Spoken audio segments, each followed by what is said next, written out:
Well, welcome again, Team ET. We're back for another week and another exciting week for this recording. I guess we're going to be somewhere in October and October 2023. So for those that have just had the close of your fiscal year, congratulations, you're already into the start of a new fiscal year. For those of you listening in the States, I believe the majority of you will probably be in your final quarter of your financial year. Depending on where you are, of course, all the best with the closing of that all-important quarter.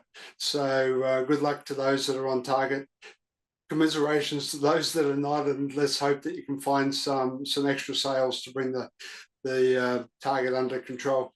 So today we've got a really interesting guest, Tom Applegarth, sitting in, I wanted to say Salt Lake City, but you're a little bit south of Salt Lake City, Tom, I believe, in Utah. So welcome to the ET Project. Great to have you on board. Thank you, Wayne. Glad to be here. Excellent.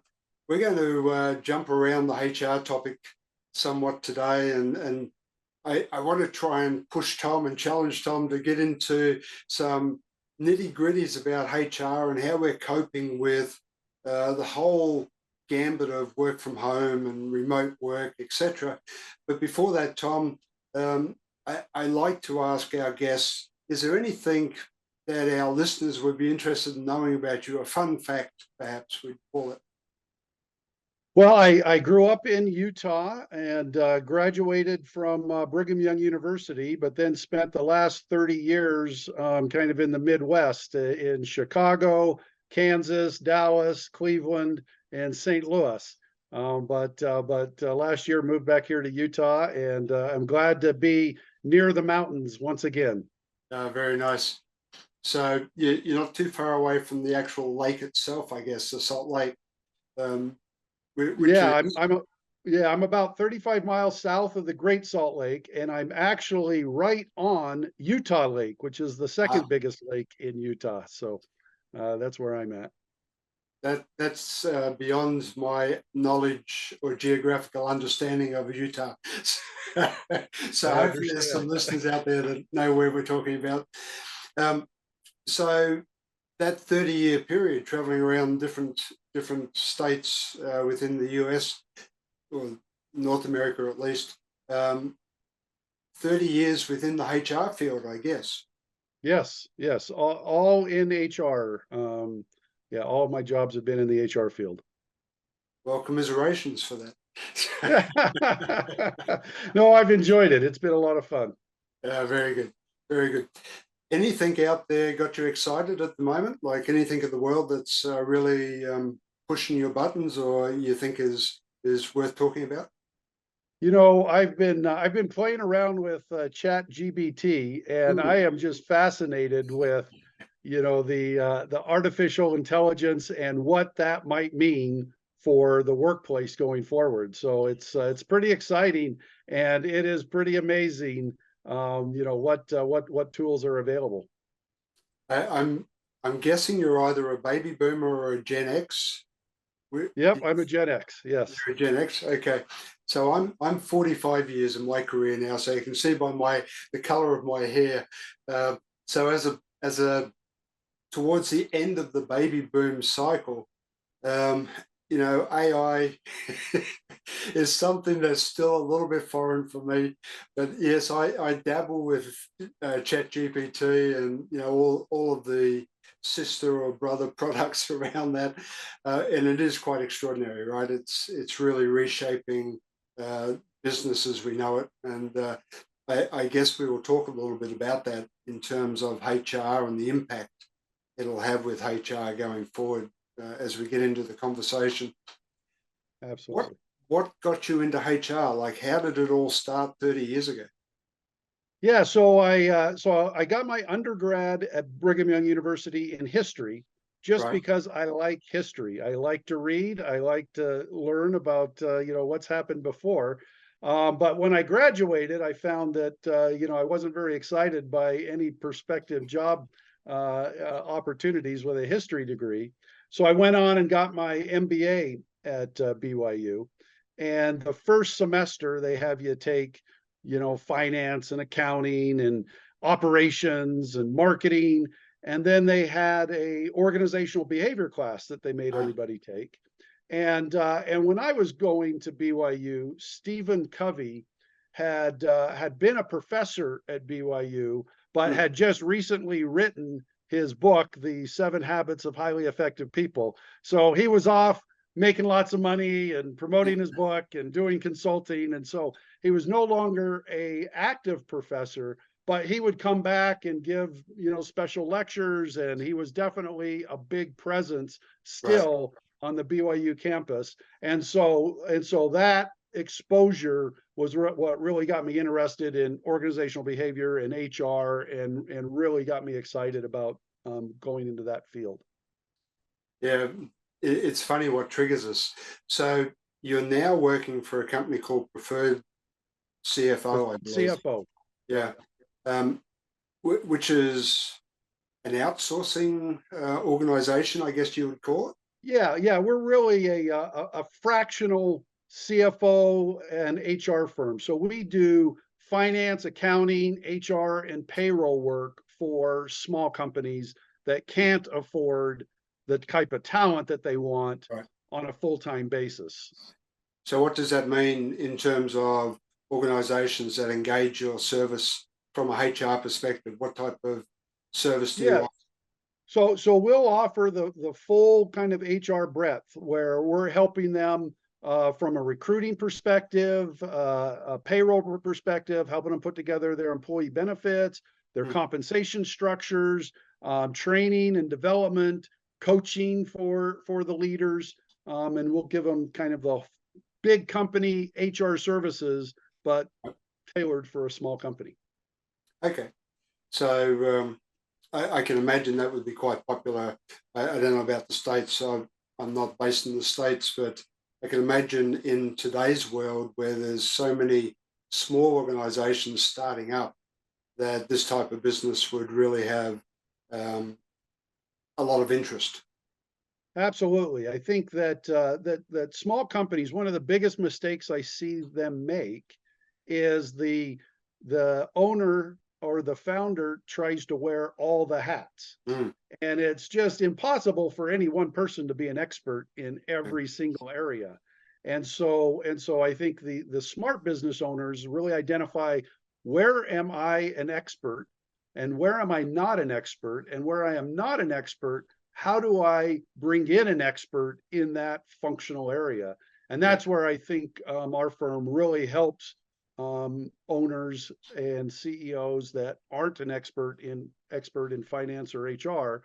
And we can bring in experts that all have 20, 30 years of experience and are very seasoned. And then we just look at the scope of service. We quote a monthly fee, and then we're really part of the team on a basis.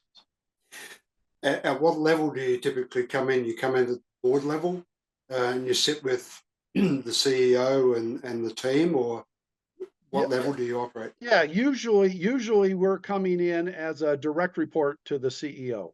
Okay. And so really coming in as either their CFO or their head of HR. And then we have people that would then report to us that can do a lot of other work. So we can bring in the entire team, or some of our clients have an existing team. They just need the senior leader to manage that existing team, and we'll do that as well. Okay, excellent.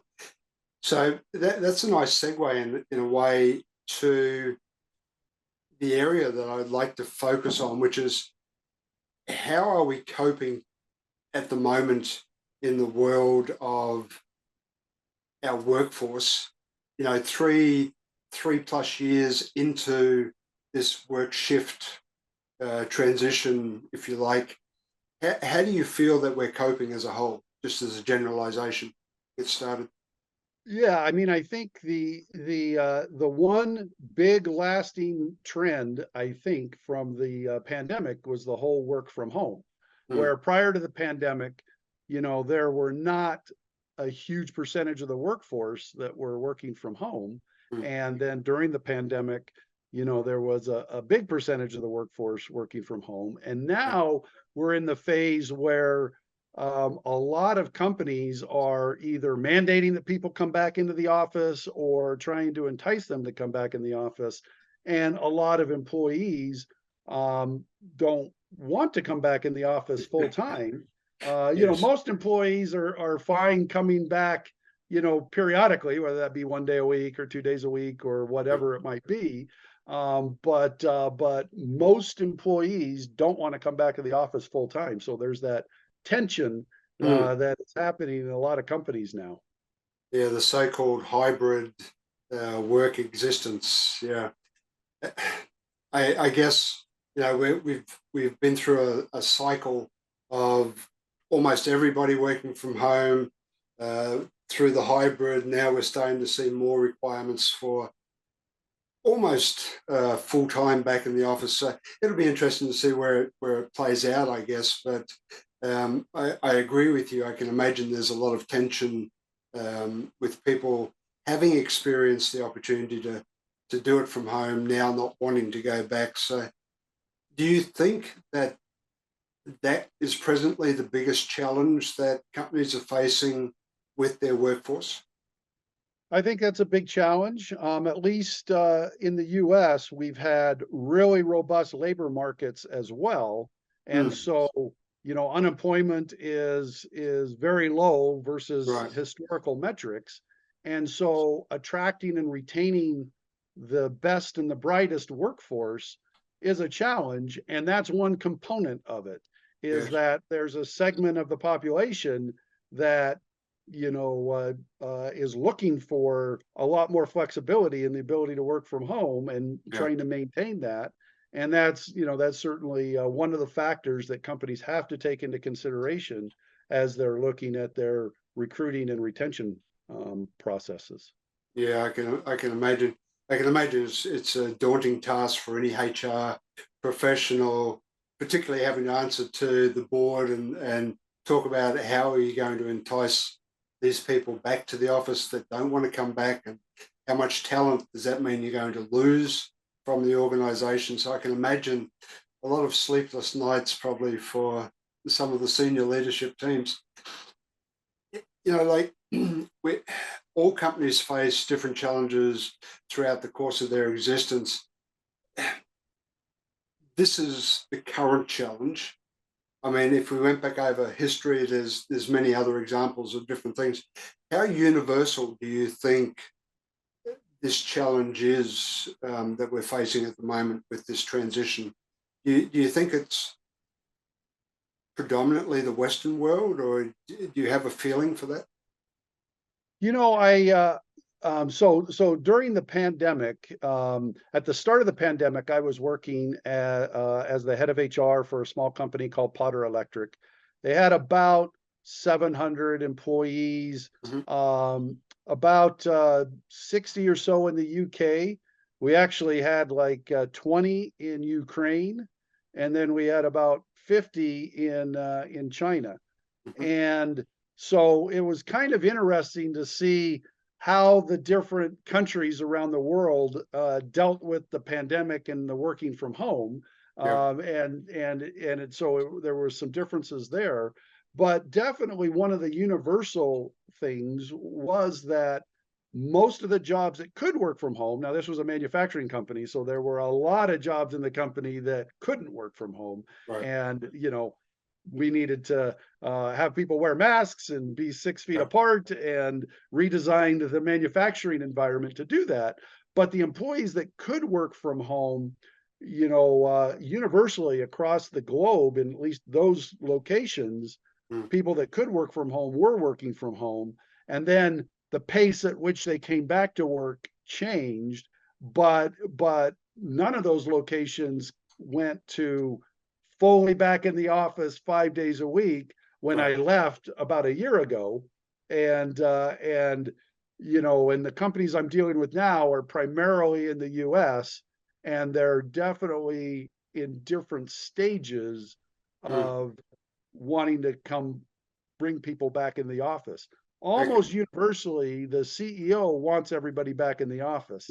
But equally, almost universally, there's a large percentage of the workforce that is pushing back on that. Yeah, that's my experience as well, I have to say. I'm wondering if you look at the generations of employees, is there specific, like if we said millennials, Gen Z versus Gen X, baby boomers, is there a group that are more susceptible to wanting to come back versus those that don't? Have there been any studies around that you know? Yeah, I really haven't seen that on a generational basis, Right. but there's definitely pockets of employees, and a lot of it just depends on, their home environment, Mm, their preference, maybe how long of a commute they have to go into work, which is a big factor. yeah. People that have a much longer commute are, much less willing to come back to the office than somebody who has a shorter commute.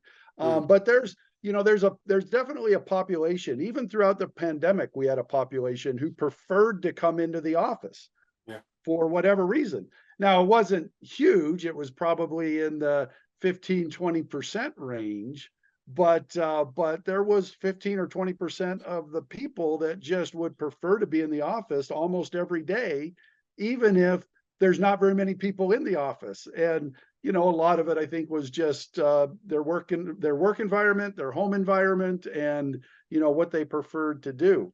But universally, in almost every survey and study I've looked at, there's 70 to 80% of the employees that would prefer a lot of flexibility. Yeah. Now, how many days they're willing to come back to the office versus not, there's a broader range, but 70-80% of the employees just universally, don't want to be in the office 5 days a week like they were prior to the pandemic. And Yeah. and and I do think that the younger employees are more apt to change jobs over it Mm, than the older employees. But the employee engagement, I think, is pretty universal across all of the employees, regardless of generation. right. So every challenge like this presents opportunities to learn and grow. What do you feel that the HR industry can take away from the pandemic in terms of people management? Well, it is definitely made work from home a possibility. Mm, Other places where I worked prior to the pandemic, when somebody wanted to work from home, it was always a much bigger issue right. and happened much less frequently. Mm, And I think primarily because people were really worried about how productive somebody could be at home. mm, Well, throughout the pandemic, there's a lot of variance, but there's a lot of studies that really show that productivity wasn't negatively impacted in a lot of circumstances from people yes. working at home. And so it's made it a distinct possibility. And it depends on the business and what strategy they want to take. But Mm, there's some businesses that are taking the strategy of we're going to lean into this work from home, and that's going to allow us to attract much better talent than we could otherwise. And we're going to use that as a competitive advantage in right. recruiting and retaining the best and the brightest. Now, there's other companies that aren't sure that's going to work for them from a culture perspective, and so I think it is very situational and Mm, very much what are you trying to accomplish as a company, and what do you see as your strategic advantages versus the people you compete with in the marketplace and the people that you compete with for talent, mhm, and how are you going to navigate those waters? yeah. And I guess, we're only 3 years into this, so there's still a lot of unproven um, outcomes For to sure. happen. For sure. So we're still in the infancy of that. I'm going to put my doomsday cap on for a moment, and just play devil's advocate here a little bit, and just see what you feel might be the situation. But I'm wondering, given that we're still in reasonably early stages of this transition, work from home, how much is being covered up that's not really being exposed yet? So, just to give you a couple of ideas about that, like if we look at an office environment and we look at the requirements for the HR, for the business to provide adequate lighting, to make sure that you have um, the ergonomics of the desk and the chairs and the noise control, just all of these different factors.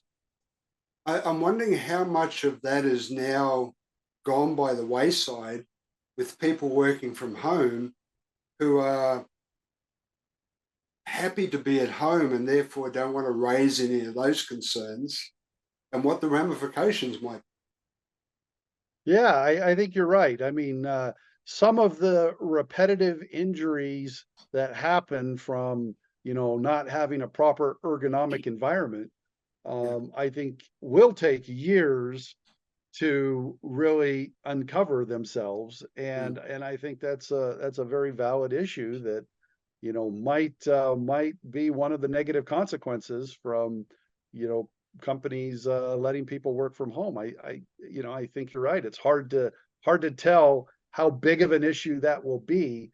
Only being 3 years in, yeah. but certainly could be an issue.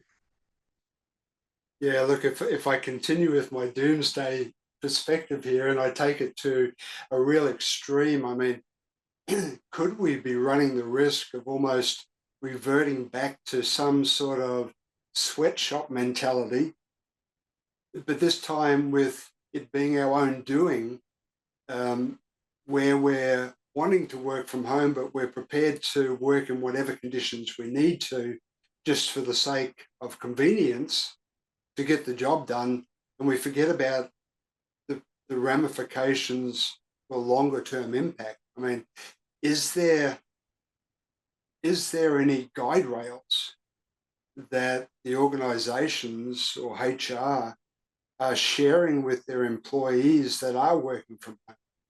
Are there suggestions about how they should be caring for their health, whether that's physically, mentally, environmentally, so to speak?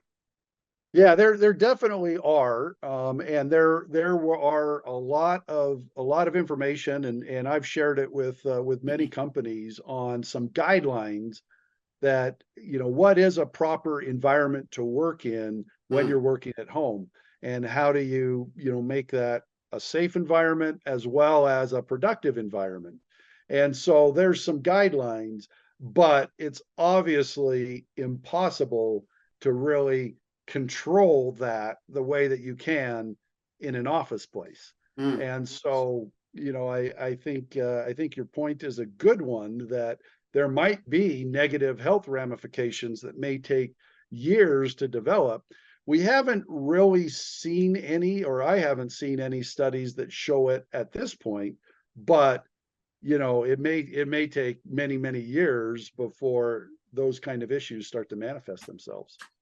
Yeah, it's like opening Pandora's box, right? Once you start to explore those types of questions, so one of the areas I can imagine that's going to be really hard to manage and control if it becomes an issue is injury. So if somebody is working and they trip over the stairs and they put in a claim, where where does that go? Like, what do you do with that sort of scenario? Right. Yeah. And at this point, um, the companies I've worked with have taken the position that if you injure yourself at home, it's not a workplace injury. and it hasn't really been litigated by the courts yet. So nobody really knows the answer of whether or not that is a legally valid stance if the Mm, person is working from home. But that's certainly the stance that we've taken, and it hasn't. It'll be hasn't been interesting to tested. see as laws evolve in different countries around the world Yeah, whether or not that stance will hold up. I can imagine there'll be many cases in the future, like we already have. If you're on your way to work, that's deemed to be under the employment, right? And therefore, if you're working from home, I can't imagine that from a legal perspective, that's going to be dismissed. So Yeah. I can only imagine how that's going to play out at some stage in the future. Yeah, and Time will it'll tell. really depend, it depends on what country you're in. I mean, every country views these things a little differently, but certainly I think that's probably an issue that will uh, you know develop over the coming years. Mm. Um, I guess there's no answer to this. I'll ask anyway, but I'm guessing we won't know the answer. But is there any move by governments or by HR industry as a whole um, to start to look at policies for work from home? Is this an area that people are talking about?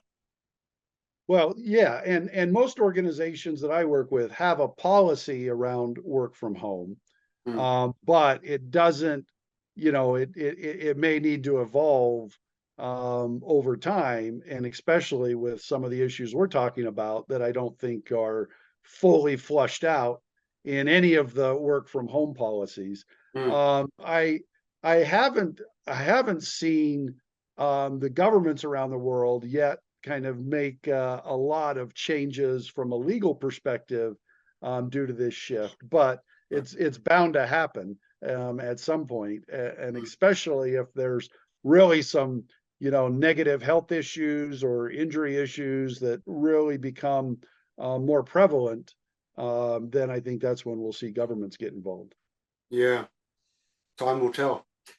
right? If we move on to the topic of AI, I've asked this to a few HR guests that we've had on the show, and nobody really has a sound understanding or knowledge, as you would imagine. What's your feeling about AI, about robotics, about the role of the digital era within the HR fraternity going forward?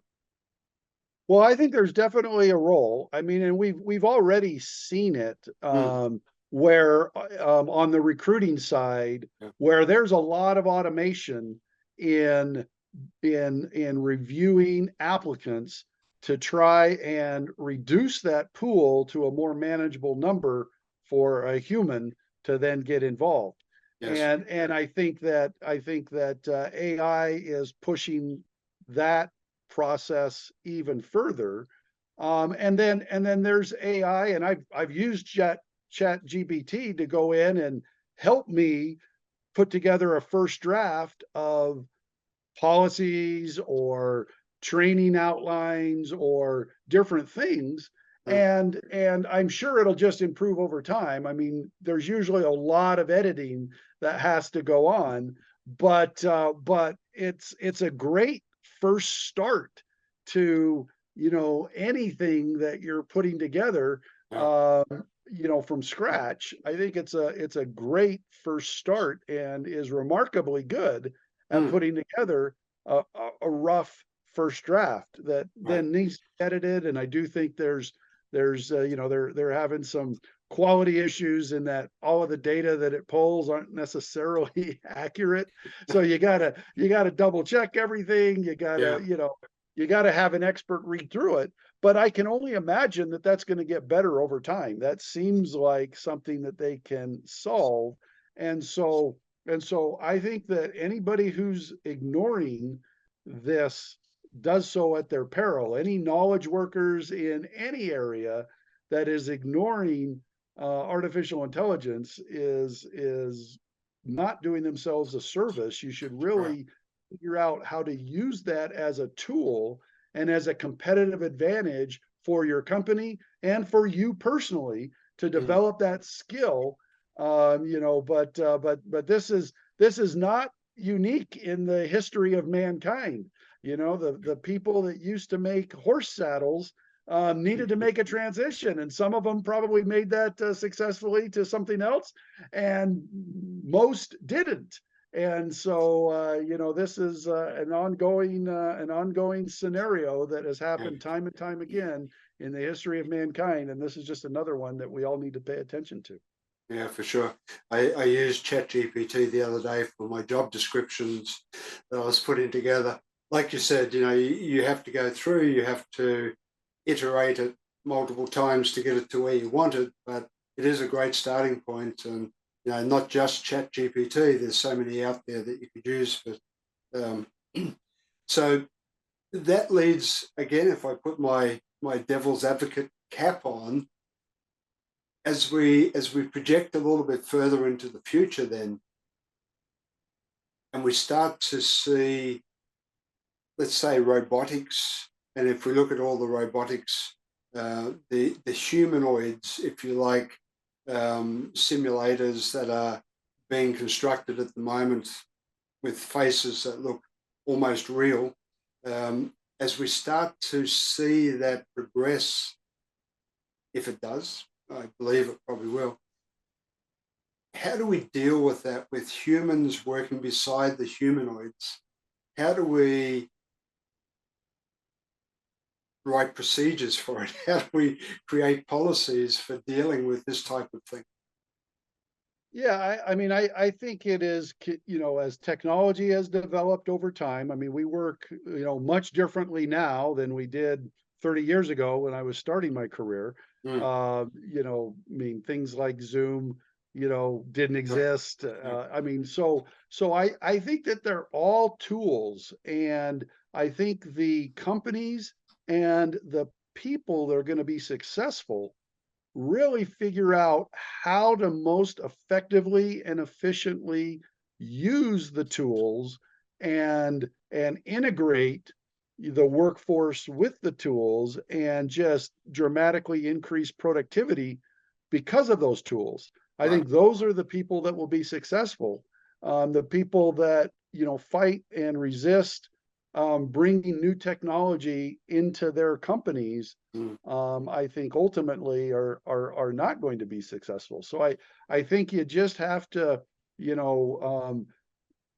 look at it, figure out how your employees are going to work with the new technology, design, work processes and work policies that will make that effective. But I think it's another tool that all companies need to look at, and really with the mindset of how do we use this to increase our productivity and our ability to satisfy our customer and our employees and our investors. I mean, I mm, think making sure that whatever you do is good for all three of those those groups is really important. yeah, very true. I guess one of the big challenges is the rapid rate of change within the AI, within the technology that we're facing. That how do we keep up with those changes as a society, as an organization? That's going to be one of our challenges that I see going forward.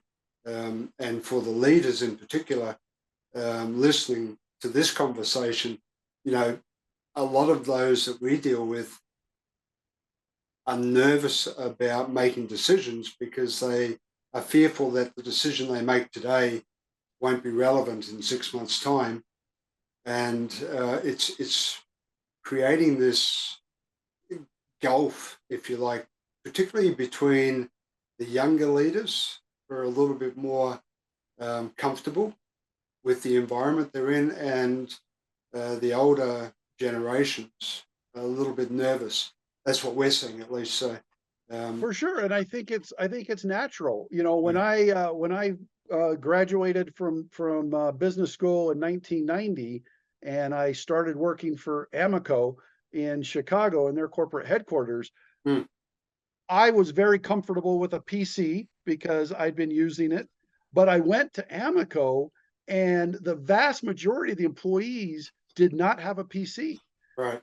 They had a mainframe computer system, and there were typewriters, and and today anybody graduating from college doesn't even know what a typewriter is. They've probably never seen one. They don't know what it is.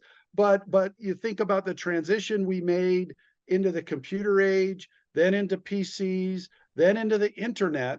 And I think this is just an extension now into artificial intelligence. And I think it's been going on for a long time. Mm, And the leaders, I mean, I remember my boss at Amoco. I was like, I started on my first day. I'm like, I don't have a PC. I need a word processor. I need a spreadsheet. I'm not going to be of much value to you without one. And he was like, what are you talking about? You don't need any of that stuff. I'm like, I absolutely do. And that was my first big fight, was getting a PC in my first job. And I was like, well, I'll bring mine from home.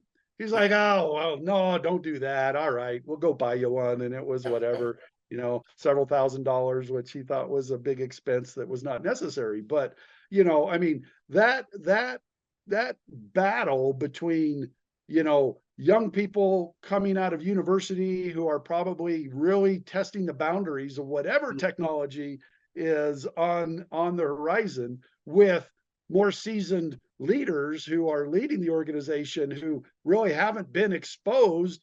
They really probably haven't spent the time. They haven't, I mean, people at university are always exposed at more leading edge things for than sure. people who are, leaders in companies, because the leaders in companies are kind of focused on their business, where in university that everybody's just looking at what's the newest and greatest thing. So the newer generations always more adaptable and interested in the technology than people that are running organizations. Yeah, very true. And that's probably a nice question to wrap up the conversation with. What are you seeing, if you are seeing, in terms of education in today's requirements with organizations? Is there still the need from the organization for people to go and complete a 3-year degree? Or are people now looking for more short-term solutions for their continuous education?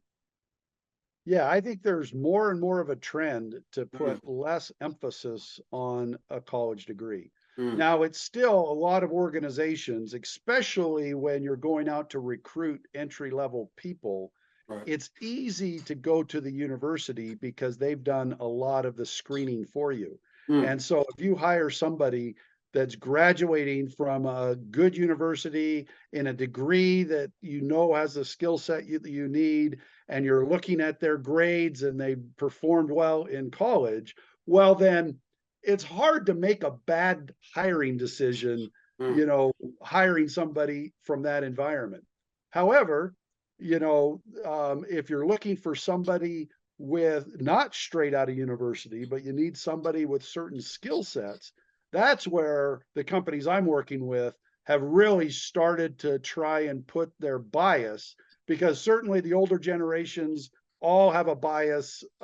If they had that bias growing up in their organization, yeah, they mostly haven't changed that bias of, I want somebody with a college degree. But yeah. that's where I push back on them often and say, well, let's think about what we're trying to hire here. We're Mm, trying to hire somebody who has a certain skill set, that has 5 or 10 years of experience in that skill set.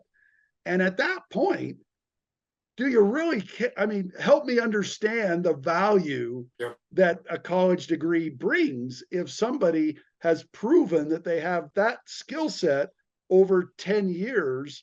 If that's kind of the requirement, is we want mm, somebody who's really an expert in this area. Well, whether or not they have a degree is probably irrelevant. And there's a lot of those, as we help, as I and my team help people recruit the best and the brightest, part of that is really challenging some of those work requirements. Yes. And is that really going to bring us the best and the brightest who are going to be the most successful in this particular role that you're hiring for? We could talk for another hour on this topic. I have my own pet peeves about this. Like if I look at when I started my own career, the skills that I acquired in the beginning through my education, through that exposure, probably stood me in good stead for almost 30 years. If we look at the rapid changes happening in the workforce today, there's a lot of studies around now saying that the shelf life for the skills you acquire is maybe 3 years. And therefore, I really challenge people's thinking in organizations that say we need that college degree because, they've studied for 3 years and by the time they finish, maybe they need to restart and start upskilling straight away. That's an extreme case, but I think it emphasizes the concern that I would have if I was in the organization. I think we do need to start to push back on saying college degree is a must. Instead of that, we probably should be looking at shorter term education to support the work experience. That's my own perspective. Sorry for that little rant, but No. I'm passionate about that topic. Yeah, and I don't disagree at all. I mean, really, you got to look at what the end goal is, and the end goal is having a great employee who knows what they're doing and is very proficient at it, and has all the team skills that you need. And there's lots of ways to gain that experience that doesn't include going to university. Yeah, for sure. So, Tom, great conversation as we knew it would be. I mean, there's so much to talk about at the moment, and HR is such a broad topic. We could talk for hours, of course. But if people want to connect with you, if they want to find out more about Preferred CFO, where would they go? Yep, they can go to preferredcfo.com, or you can Google me, Tom Applegarth at Preferred CFO, and I come up at the top of the list, and you can connect with me on LinkedIn or connect with me at preferredcfo.com. Tom, as a final parting comment, any words of wisdom you would leave with our listener base, which are primarily leaders, any words of wisdom you'd like to share with them? I mean, I think the most important thing for leaders to do is to really understand, how am I and my team adding value? And that should really, I think, as long as leaders have that as the guiding principle and are always trying to make sure they and their team are adding value, you have a much better chance of heading in the right direction. Amen to that. So with that very apt closing, Tom Applegarth, thank you so much for being on the ET Project. Great conversation, great having you here, all the way from Salt Lake City, almost. Thank you. Thank you very much, Wayne. So what are you waiting for? Hit the subscribe button below and click on the bell icon so I can pop up in your feed occasionally with a great tip for your ultimate growth.